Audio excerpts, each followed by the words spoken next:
یہ حضرت مرکز میں جو کچھ ہوا ہے اس کے بارے میں آپ کیا کہنا چاہیں گے؟ میں نے تو یہ بات کہی ہے کہ فرقہ پرست طاقتوں اور فرقہ پرست ذہن رکھنے والے لوگوں نے اس کو اچھال دیا، ورنہ تو یہ تو کوئی نئی بات نہیں ہے۔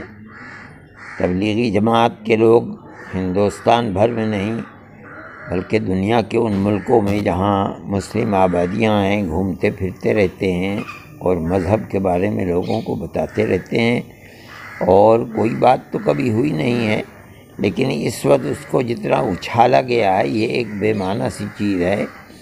انہی دنوں کے اندر ہندوستان کے اندر مذہبی اعتبار سے اجودھیا کے اندر پروگرام ہوا، جس کے اندر یو پی کے چیف منسٹر خود شریک ہوئے ہیں اور بہت بڑی تعداد میں مذہبی لوگ اس کے اندر شریک تھے۔ انہی دنوں کے اندر کرناٹک کے اندر چیف منسٹر ایک ایم ایل سی کے یہاں شادی کے اندر گئے ہیں اور وہاں بہت بڑا مجمع تھا، لیکن کوئی نہیں بولا۔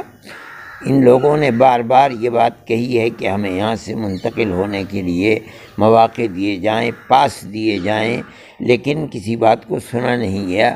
اب آج میڈیا یہ بات کہہ رہی ہے کہ انہوں نے وائرس کو پھیلایا ہے۔ یہ لوگ تو ایسی چیز نہیں، یہاں تو چھپے ہوئے لوگ نہیں ہیں، بلکہ اس کو تو کہا جاتا ہے ہر وقت مرکز کے اندر 1000 2000 3000 4000 5000 آدمی رہتے ہیں، اور آج سے نہیں بلکہ یہ 50 سال سے اس طریقے کی جماعتیں آتی رہتی ہیں، نکلتی رہتی ہیں، جاتی رہتی ہیں۔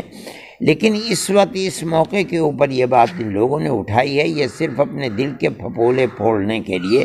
میں اس وقت گورنمنٹ کی اس بات کو بہت اچھا سمجھتا ہوں کہ وزارت صحت کے سیکریٹری اگروال نے اس بات کو کہا کہ یہ وقت کسی کی خامی نکالنے کا نہیں ہے، بلکہ اس وقت لوگوں کی جان بچانے کا وقت ہے، اسی کی طرف توجہ کرنی چاہیے۔